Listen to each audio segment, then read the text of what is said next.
और यदि अर्जुन ने प्रतिज्ञा ना भी की होती तो भी हम जयद्रथ को और जीने की आज्ञा नहीं देते। और अब जब अर्जुन ने प्रतिज्ञा की है तो पूरी भी अवश्य होगी। अर्जुन की प्रतिज्ञा पूरी हो या भंग हो, दोनों अवस्थाओं में परिणाम एक ही है, और वो है अर्जुन की मृत्यु।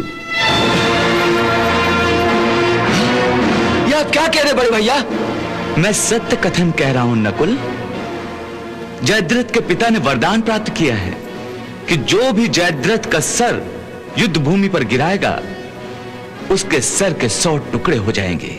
इसका अर्थ है कि जो भी योद्धा जयद्रथ का वध करेगा अपने आप उसका वध भी हो जाएगा। हां बड़े भैया, इसलिए प्रतिज्ञा की पूर्ति पर भी अर्जुन के प्राण संकट में आ जाएंगे। और यदि इसने प्रतिज्ञा की पूर्ति ना की तब भी इसे अग्निकाष्ठ भक्षण करके स्वयं मृत्यु को स्वीकार करना होगा। नहीं, बहुत दुष्कर काम है यह अर्जुन, बहुत दुष्कर काम है। केशव, तुम्हारे लिए कोई भी काम दुष्कर नहीं है, और जो काम हमारे लिए दुष्कर होगा तो हम तुम्हारी सहायता से उसी दुष्कर काम को सहज बना लेंगे। यह मेरा विश्वास है। अब तुम ही हमारा मार्गदर्शन करो केशव। हाँ मधुसूदन। ठीक है अर्जुन, कल जब तुम युद्ध भूमि पे जयद्रथ का वध करने निकलोगे तो एक बात ध्यान रखना, जयद्रथ के पिता महाराज वृद्धशत समंत पंचक क्षेत्र में तप करने बैठा है। तुम अपने महान अस्त्रों का प्रयोग करके जयद्रथ का मस्तक आसमान से ही वृद्धछत्र की गोद में गिराओगे। यदि तुमने जयद्रथ का मस्तक उसके पिता की गोद में गिरा दिया तो स्वयं वृद्धछत्र के सर के 100 टुकड़े हो जाएंगे और तुम बच जाओगे। ठीक है केशव, मैं जयद्रथ का सर ऐसे उड़ा दूंगा कि पहले वो उसके पिता की ही गोद में जा गिरेगा। परंतु यह मत भूलो कि कल युद्ध भूमि में जयद्रथ की सुरक्षा के लिए हर संभव प्रयास कौरव सेना और गुरु द्रोणाचार्य करेंगे। इसलिए हमारा प्रत्येक योद्धा अर्जुन को जयद्रथ तक पहुंचाने के लिए उसकी सहायता करेगा। जयद्रथ तक पहुंचने के लिए अर्जुन का रास्ता अनेक बाधाओं से घिरा होगा। कृपाचार्य, द्रोणाचार्य, शल्य, शकुनी, दुर्योधन, दुशासन और भागदत्त जैसे कौरव महावीर अर्जुन के लिए हर मोड़ पर दीवार बनकर खड़े रहेंगे। अर्जुन के रास्ते की हर दीवार को मैं अपनी गदा के प्रहार से ढेर कर दूंगा। कल हम कौरवों के सेनापति आचार्य द्रोण को युद्ध में उलझाए रखेंगे। और बड़े भैया आप, नकुल, सहदेव, विराट नरेश, पांचाल नरेश, आप सभी कौरव महावीरों को युद्ध में उलझाए रखेंगे। इस प्रकार अर्जुन को जयद्रथ तक पहुंचने का अवसर मिलेगा। ऐसा ही होगा द्वारकाधीश, ऐसा ही होगा। श्री कृष्ण, महाभारत के युद्ध में अभिमन्यु की हत्या का बड़ा महत्वपूर्ण स्थान है। क्रूरता, अधर्म और निर्ममता की पराकाष्ठा का ऐसा दिल हिला देने वाला उदाहरण इतिहास में दूसरा नहीं मिलता। कौरव सेना के साथ साथ महारथियों ने मिलकर छोटी उम्र के एक अकेले योद्धा को चारों ओर से घेरकर किस बेदर्दी से उसकी हत्या की। अर्जुन पुत्र अभिमन्यु,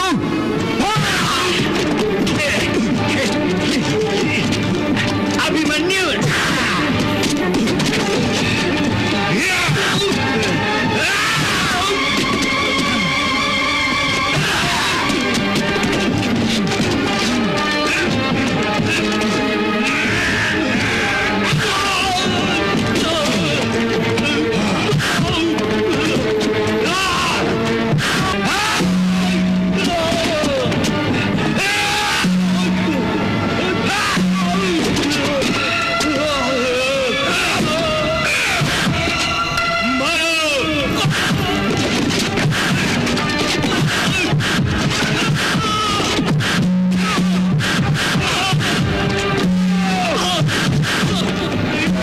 देखकर उन सातों हत्यारों को धिक्कार करने को जी चाहता है। धिक्कार है उनकी वीरता पर, धिक्कार है उनकी मानवता पर।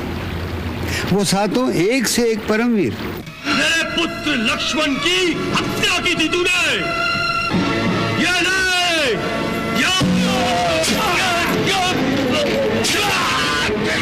एक से एक परम योद्धा,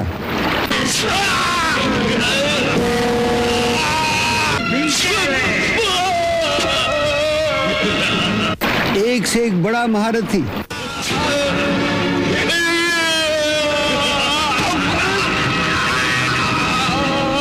ऐसे लोग मानवता और इंसानियत के स्तर से इतना नीचे गिर सकते हैं तो फिर मानवीय मूल्यों की रक्षा कौन करेगा? धर्म और न्याय का साथ कौन देगा?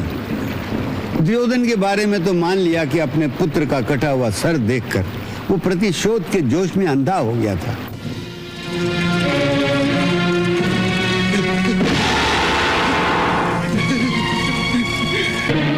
मेरे शूरवीर पुत्र,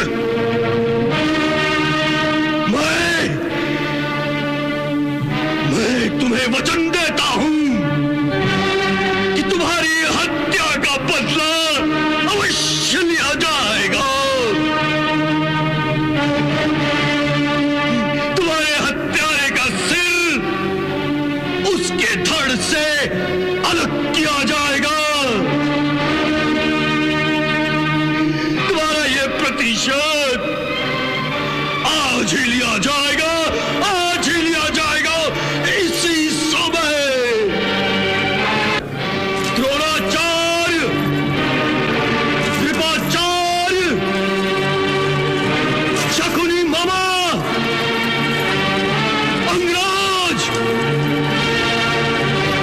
तुम सब मिलकर अभिमन्यु को घेर लो। वो सपोला बचकर नहीं जाना चाहिए। अभी इसी समय उसको चारों तरफ से घेर कर उसकी हत्या कर डालो, टुकड़े टुकड़े कर डालो। उस समय उसे धर्म अधर्म, न्याय अन्याय कुछ दिखाई नहीं दे रहा था। दुशासन और शकुनी से धर्म के अनुसार आचरण करने की आशा करना भी व्यर्थ है।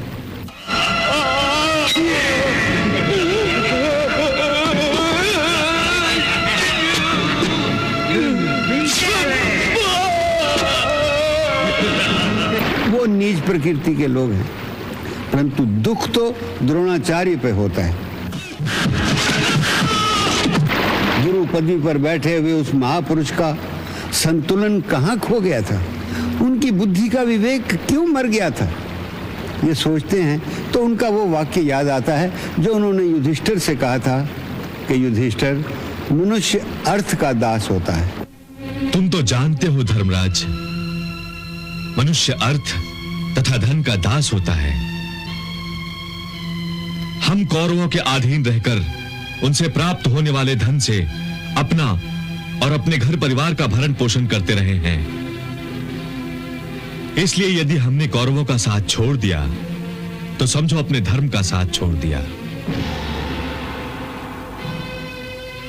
ऐसा विद्रोह करने से पहले तो अच्छा है कि हमारे प्राण हमारे इस शरीर को त्याग दें जिस पर कौरवों के नमक का ऋण है। अर्थात हर आदमी धन का गुलाम हो जाता है। मानव इतिहास का ये कटु सत्य मानव संस्कृति की सबसे बड़ी विडंबना है कि बड़े से बड़े वीर, बड़े से बड़ा इंसान धर्म के हाथों बिक जाता है। किसी ने प्रश्न किया है कि यदि उस समय भीष्म पितामह होते तो क्या अपने महारथियों को इतना घोर पाप करने देते? उस प्रश्न के उत्तर में हम एक प्रश्न पूछना चाहते हैं कि जब कौरव सभा में इससे भी भयंकर अत्याचार एक नारी पे हो रहा था,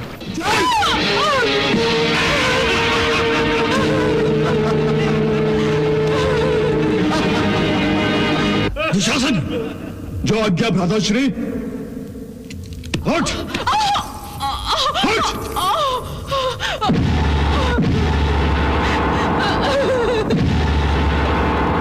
आओ द्रौपदी, आओ, आकर हमारी गोद में बैठ जाओ। दुर्योधन!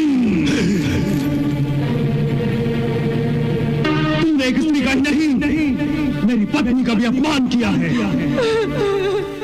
जब एक सती नारी को भरे दरबार में निर्वस्त्र किया जा रहा था,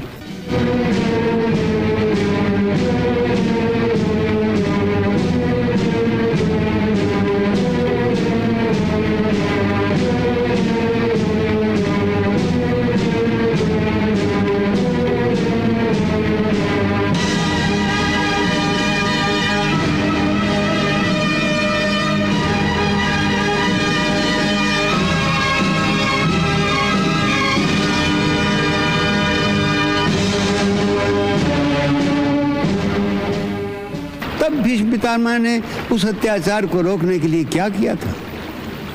उन्होंने जीवा तक नहीं हिलाई थी।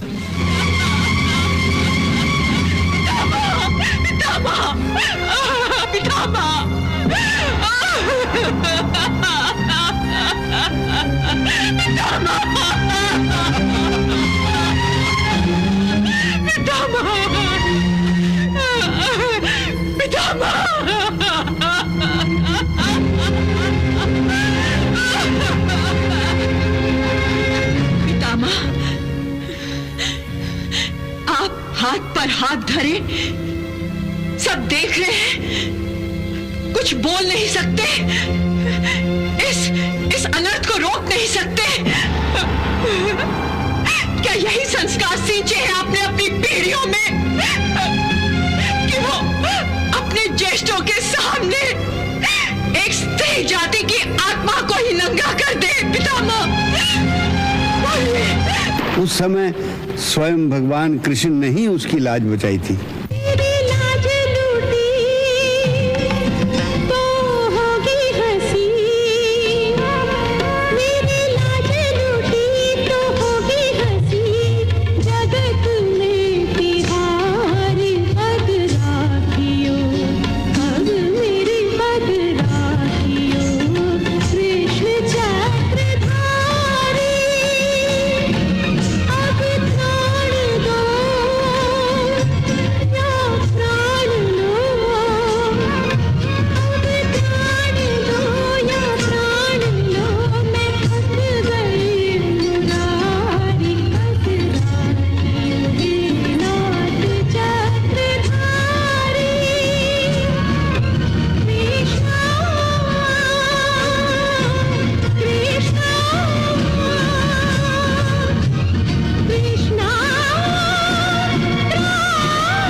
इसी से ये विश्वास दृढ़ हो जाता है कि किसी मनुष्य से ये अपेक्षा करना कि वो धर्म और न्याय की रक्षा करेगा बेकार है। धर्म की रक्षा केवल भगवान ही करते हैं। सो मनुष्यों पर भरोसा छोड़कर केवल भगवान पर भरोसा रखो तो तुम्हारी और तुम्हारे धर्म की रक्षा होगी। एक और प्रश्न उठता है कि भगवान कृष्ण तो सर्वज्ञ थे, जानते थे कि अभिमन्यु के साथ क्या होने वाला है, फिर उन्होंने अर्जुन को युद्ध भूमि की दूसरी ओर जाने से क्यों नहीं रोका? अर्जुन, मैं प्रगति धीपति सुशर्मा तुम्हें युद्ध के लिए ललकार रहा हूं। मैं और मेरी सेना रणभूमि की दक्षिण दिशा में तुम्हारी प्रतीक्षा कर रहे हैं। वहां हमारे युद्ध में कोई बाधा नहीं डालेगा। चलो सारथी।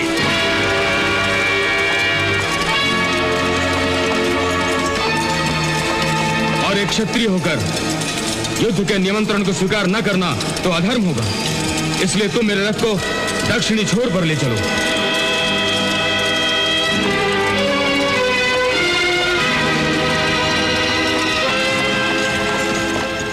इसका उत्तर एक महात्मा ने यह दिया था कि इसका कारण महत्वपूर्ण है। अभिमन्यु की इस प्रकार की हत्या से दुर्योधन के पापों का घड़ा जल्दी भर गया और उसी दिन से कौरवों की हार और पांडवों की जीत का समय आरंभ हो गया। वैसे भी भगवान श्री कृष्ण के लिए मृत्यु का कोई महत्व नहीं, क्योंकि उनका कहना है कि मृत्यु तो केवल शरीर की होती है, आत्मा की नहीं।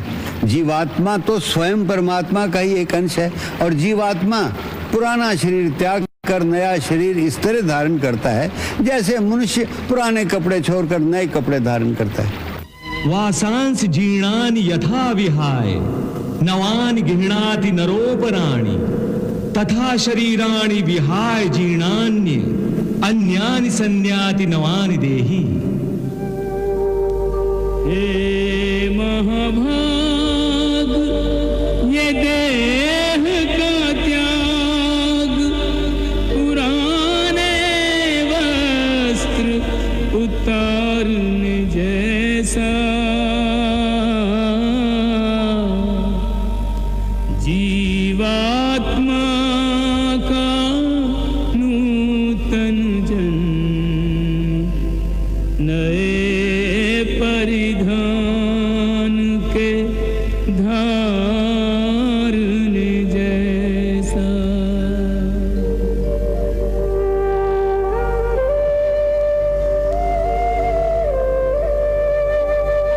देह भी चोला वस्त्र भी चोला है, यह तथ्य विचारने जैसा। चोले के इस परिवर्तन पर क्या है धीरज हारने जैसा। अर्जुन को गीता का उपदेश देते समय भगवान श्री कृष्ण ने कहा है, जो जन्म लेता है वो निश्चित ही मर जाता है और जो मरता है वो निश्चित ही जन्म लेता है। फिर मरने वाले का शोक क्यों मनाया जाए? हे पार्थ, मैं तुम्हें इसी अज्ञान के अंधकार से निकालना चाहता हूं। इस अंधेरे में अंधों की भांति हाथ पैर मारने के बदले अपनी दूर दृष्टि को एक दिशा दो और देखो इस सृष्टि की ओर। इस सृष्टि में जो जन्म लेता है वो निश्चित रूप से मृत्यु के अधीन हो जाता है। इसका अर्थ यह है कि इस मृत्युलोक का हर प्राणी, चाहे वो मनुष्य हो, पशु हो, पक्षी हो या फिर पेड़ पौधा हो, हर सांस लेने वाला प्राणी अपने जन्म के साथ अपनी मृत्यु को भी लेकर आता है। हर प्राणी को एक ना एक दिन निश्चित क्षण पर मरना अर्थात अपना शरीर त्यागना ही पड़ता है। इसलिए तुम उनके मरने की चिंता छोड़कर अपना कर्तव्य समझकर युद्ध करो। उन्होंने अर्जुन को एक ही बात सिखाई थी कि मरना, जीना, सुख दुख, हार जीत की चिंता छोड़कर केवल अपने धर्म, अपने कर्तव्य पर ध्यान दो। हर हाल में अपना कर्तव्य करते रहो। सुख दुखे समे कृत्वा लाभा लाभो जया जयो ततो युद्धाय युजस्व नैवं पापम अवाप्स्यसि। पार्थ जय पराजय और लाभ हानि सुख दुख को कर ले स्वीकार आज तू समान भाव से। रण अलभ्य लाभ इससे वीर को न वंचित रख, तन सज्जित होने दे रण प्रदत्त घाव से। शस्त्र हैं खिलौने युद्ध भूमि खेल का आंगन, क्षत्रिय तो होते हैं युद्ध प्रिय स्वभाव से। होकर कटिबद्ध धर्म युद्ध हेतु प्रस्तुत हो, यूं तू बच जाएगा पाप के प्रभाव से। यूं तू बच जाएगा पाप के प्रभाव से।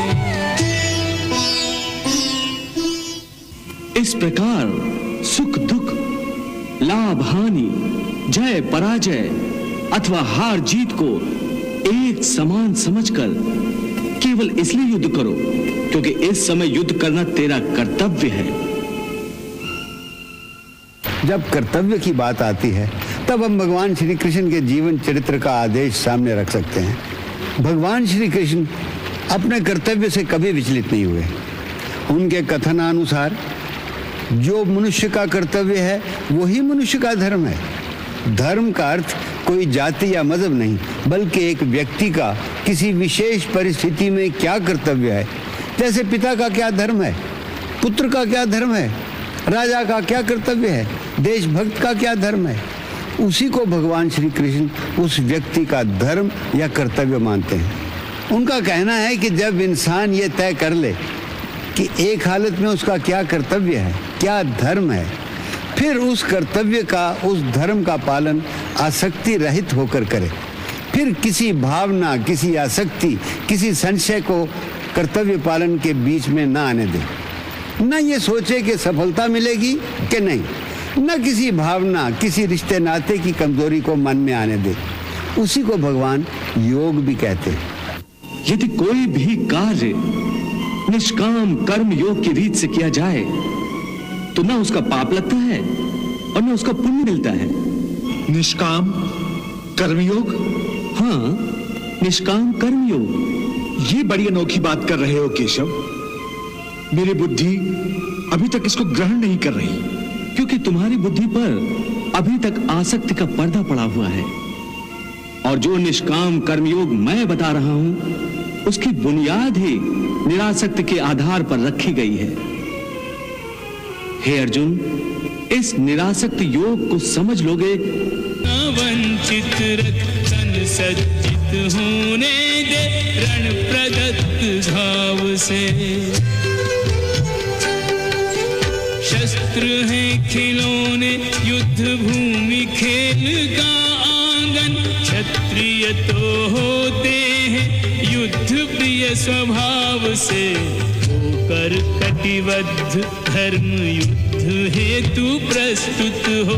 यूं तू बच जाएगा पाप के प्रभाव से। यूं तू बच जाएगा पाप के प्रभाव से। इस प्रकार सुख दुख, लाभ हानि, जय पराजय अथवा हार जीत को एक समान समझकर केवल इसलिए युद्ध करो क्योंकि इस समय युद्ध करना तेरा कर्तव्य है। जब कर्तव्य की बात आती है तब हम भगवान श्री कृष्ण के जीवन चरित्र का आदेश सामने रख सकते हैं। भगवान श्री कृष्ण अपने कर्तव्य से कभी विचलित नहीं हुए। उनके कथनानुसार जो मनुष्य का कर्तव्य है वही मनुष्य का धर्म है। धर्म का अर्थ कोई जाति या मजहब नहीं, बल्कि एक व्यक्ति का किसी विशेष परिस्थिति में क्या कर्तव्य है। जैसे पिता का क्या धर्म है, पुत्र का क्या धर्म है, राजा का क्या कर्तव्य है, देशभक्त का क्या धर्म है, उसी को भगवान श्री कृष्ण उस व्यक्ति का धर्म या कर्तव्य मानते हैं। उनका कहना है कि जब इंसान ये तय कर ले कि एक हालत में उसका क्या कर्तव्य है, क्या धर्म है, फिर उस कर्तव्य का, उस धर्म का पालन आसक्ति रहित होकर करे। फिर किसी भावना, किसी आसक्ति, किसी संशय को कर्तव्य पालन के बीच में ना आने दे। न ये सोचे कि सफलता मिलेगी कि नहीं, न किसी भावना, किसी रिश्ते नाते की कमजोरी को मन में आने दे। उसी को भगवान योग भी कहते हैं। यदि कोई भी कार्य निष्काम कर्म योग की रीत से किया जाए तो ना उसका पाप लगता है और ना उसका पुण्य मिलता है। निष्काम कर्मयोग? हाँ, निष्काम कर्मयोग। ये बड़ी अनोखी बात कर रहे हो केशव। मेरी बुद्धि अभी तक इसको ग्रहण नहीं कर रही। क्योंकि तुम्हारी बुद्धि पर अभी तक आसक्ति का पर्दा पड़ा हुआ है। और जो निष्काम कर्मयोग मैं बता रहा हूं उसकी बुनियाद ही निरासक्ति के आधार पर रखी गई है। हे अर्जुन, इस निरासक्त योग को समझ लोगे। खबर सुनकर नंगे पांव से लेने के लिए भागे। हमारा परम मित्र कौन है? वो कहां से आया है? क्या क्या नाम है उसका? शीस पगा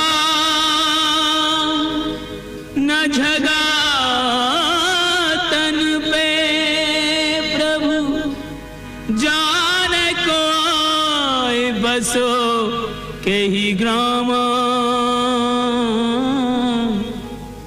धोती फटी सी लटी दुपटी और पाँव उपानह की नहीं सामा, द्वार खड़ो द्विज दुर्बल एक, रह्यो चकिसो वसुधा अभिरामा।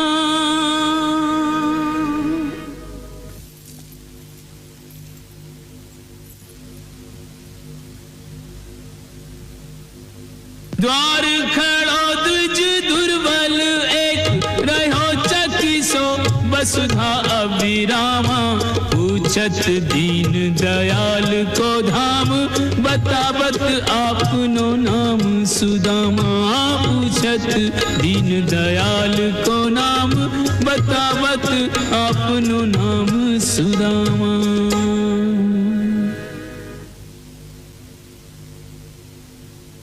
सुदामा,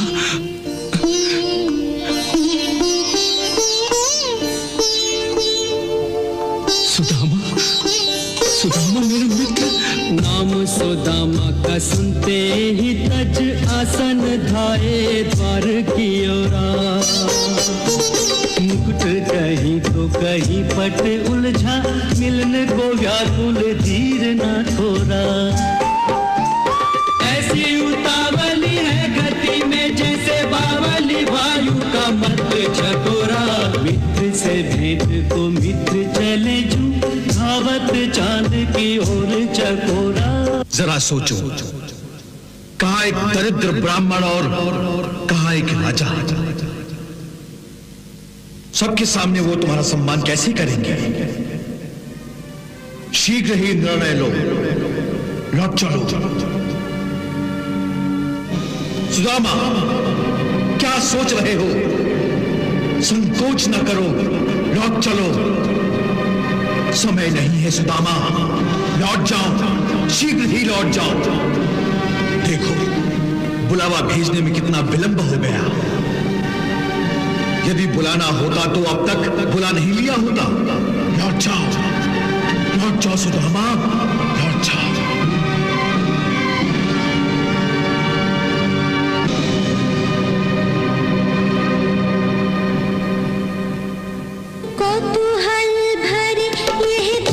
सब दिख रहे, सुध बुध खो के कृष्ण दौड़े कहाँ जाते हैं।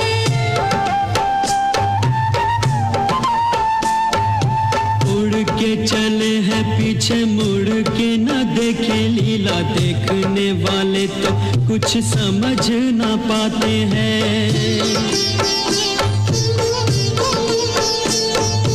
गिरते हैं पड़ते हैं,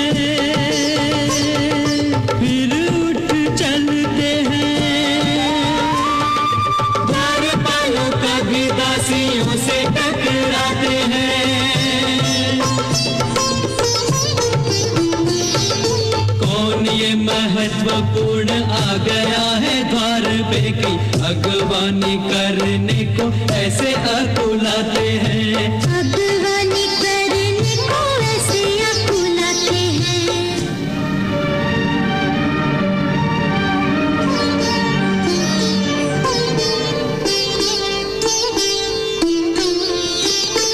दीनों के बंधु करुणा के सिंधु, लेकर नैनों में जल बिंदु। सारे नातों से बढ़ के एक नेह का नाता निभाने चले हैं। भ्रमण करें जो फूलों के रथ पे, चलकर वो पथरीले पथ पे। नंगे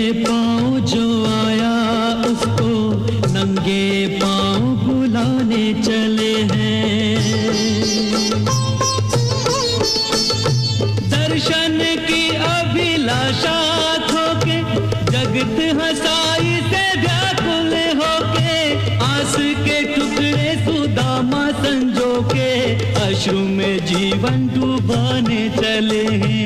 प्रेम परीक्षा की घड़ी आई, मित्र के नाम की होना हंसाई।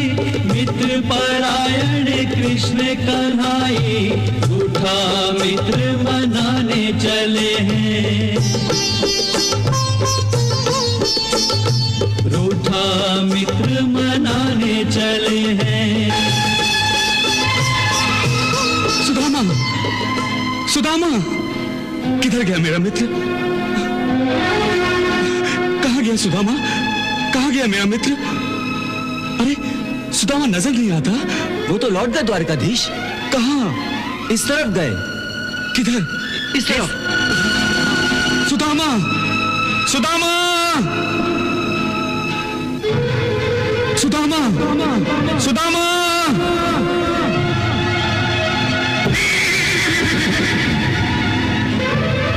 द्वारकाधीश किधर गए? उस तरफ।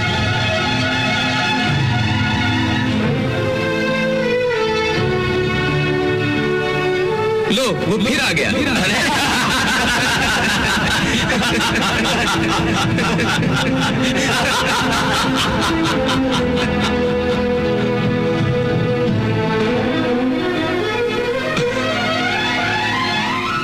सुदामा, सुदामा, सुदामा।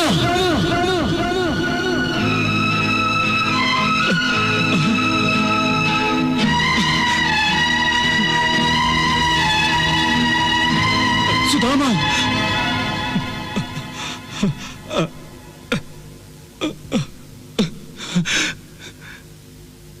सुदामा,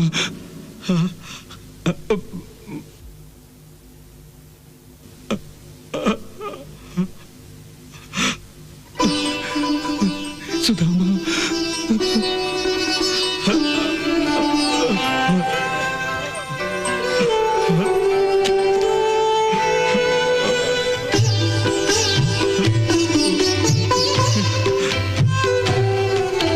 वर्षों के बिछड़े दो मीत आज सन्मुख हैं। नैनों में दर्शनों की याचना पवित्र है। मिलने की ललक भी है, मिलने में झिझक भी है। बालपन के साथियों की दशा कुछ विचित्र है। दोनों के नैनों में आंसुओं के मोती हैं। मोतियों में बालपन की मित्रता का चित्र है। छोटा बड़ा ऊंच नीच राजा रंग कोई नहीं। प्रेम की धरा पे मित्र केवल एक मित्र है। प्रेम की धरा पे मित्र केवल एक मित्र है।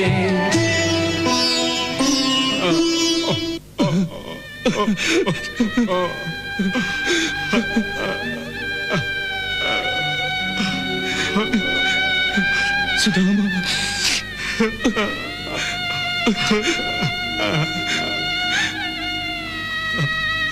मेरे मित्र। सुदामा,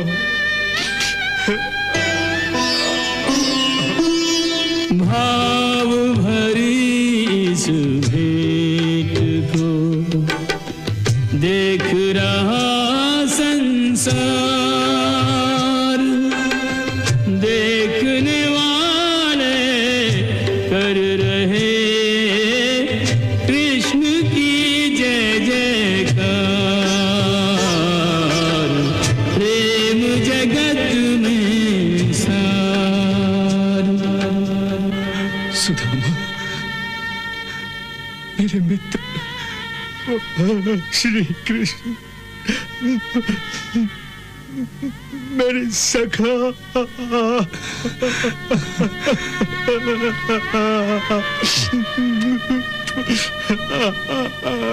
सुदामा, तुम मुझसे मिले बिना ही लौट जा रहे थे। तुमने आने में बहुत देर जो लगा दी थी, आने में तो बहुत देर तुमने लगा दी थी सुदामा। कितने वर्षों बाद याद किया है मुझे। मैं तो तुम्हें कभी भूला ही नहीं था। तो आए क्यों नहीं इतने वर्षों? वो असल में हाँ, मैं सब समझ गया, मैं सब जानता हूं। तुमने सोचा होगा कि मैं द्वारिकाधीश बन गया हूं तो तुम्हें भूल जाऊंगा, तुम्हें पहचानूंगा तक नहीं, है ना? हाँ, मैंने यही सोचा था और इसीलिए जब तुम्हारा बुलावा आने में देर हो गई तो मैं लौट चला था। वाह, मेरी दोस्ती का अच्छा मोल लगाया है तुमने। सुदामा, तुम्हें मेरी मित्रता पर भरोसा तक नहीं रहा? अरे तुमने ये कैसे सोच लिया कि मैं अपने बाल सखा को द्वार से ही लौट जाने दूंगा? हा? बताओ, क्या मैं इतना गिरा हुआ? बस करो मित्र, बस करो, मुझे क्षमा कर दो, मुझसे भूल हो गई, मुझसे भूल हो गई। वाह, दिल भी दुखाते हो और क्षमा भी मांगते हो। चलो चलो भीतर, वही सब बातें होंगी। नहीं मित्र, मैं भीतर नहीं जाऊंगा। क्यों? देखो, तुमसे मिलने की अभिलाषा थी, वो भी आज पूरी हो गई। तुमने मेरी मित्रता की लाज रख ली, मेरा मान बढ़ गया।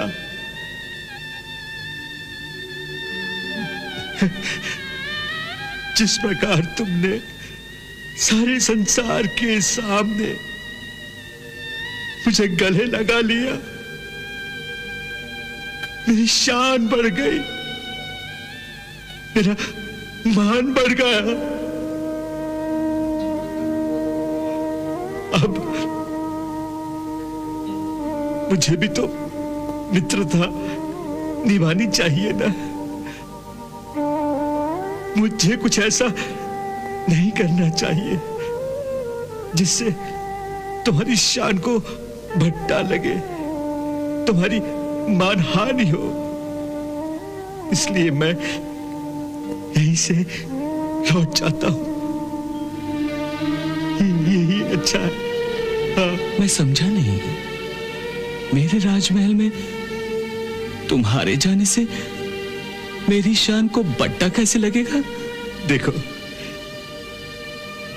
एक दरिद्र ब्राह्मण इस फटे हाल में राजभवन में प्रवेश करेगा तो तुम्हारे राज्य कर्मचारी और अधिकारी क्या सोचेंगे? तुम्हारी पटरानियों के समीप मुझे मित्र कहते हुए तुम्हें लज्जित होना पड़ेगा। भला ये मैं कैसे सहन कर सकता हूं कि तुम्हारी मानहानि हो? हाँ? सुदामा, तुम आज भी उतने ही भोले हो जितने बचपन में थे। अरे इसमें मानहानि कैसे?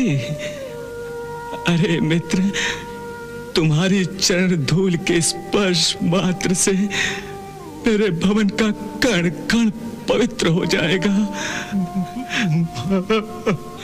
तुम्हारे आगमन से मेरा मान कई गुना और बढ़ जाएगा। लोग युगों युगों तक हमारी मित्रता को याद रखेंगे,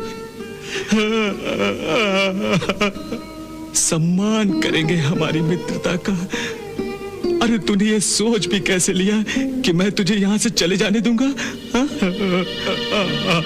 द्वारपाल, आज्ञा राजेश्वर।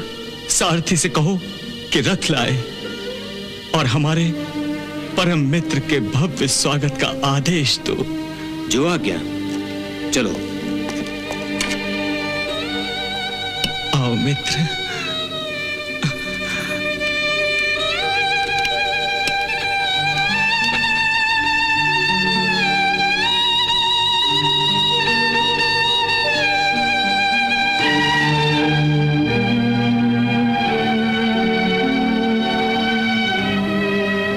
भाई वाह, मित्रता हो तो ऐसी हो।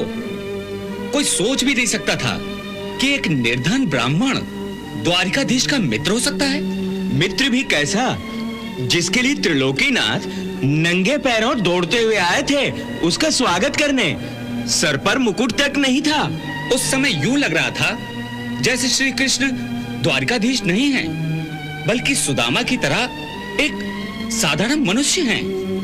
किसी ने सच ही कहा है, मित्रता और मानवता को धन या निर्धनता के तराजू में नहीं तोलना चाहिए। आग्रह पूर्वक कृष्ण सखा को अंतःपुर में लेकर जावे। रानिया भव्य करे अभिनंदन, आरती वंदन कर हर्षावे। रानिया भव्य करे अभिनंदन, आरती वंदन कर हर्षावे। नहीं दीन कोई इस घड़ी, नहीं कोई दीनानाथ। बाल सखा के हाथ में, बाल सखा का हाथ।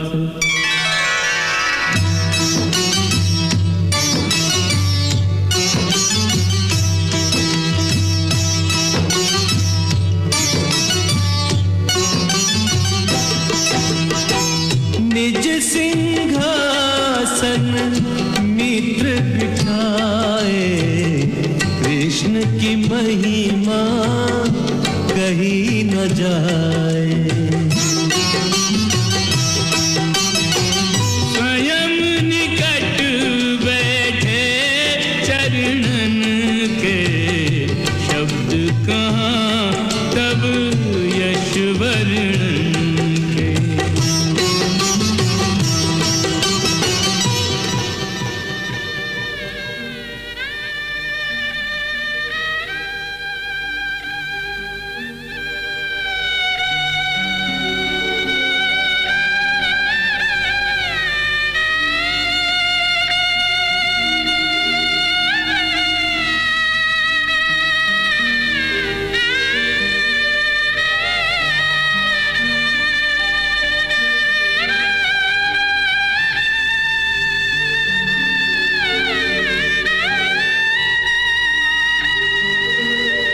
ऐसे बिहाल विवाइन ते भय, कंटक जाल लगे उन जोए।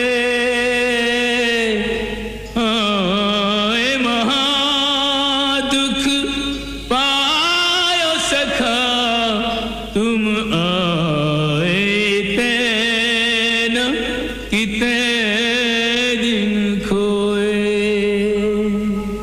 देखी सुदामा की दीन दशा, करुणा करके करुणा निधि रोए। देख सुदामा की दीन दशा, करुणा करके करुणा निधि रोए। पानी परात को हाथ छुयो नहीं, नैनन के जल सो पग धोए। पानी परात को हाथ छुयो नहीं, नैनन के जल सो पग धोए।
अहं करोमि मम भावगीतं हृदयस्य प्रीतं त्वत्पद्मपादे समर्पयामि।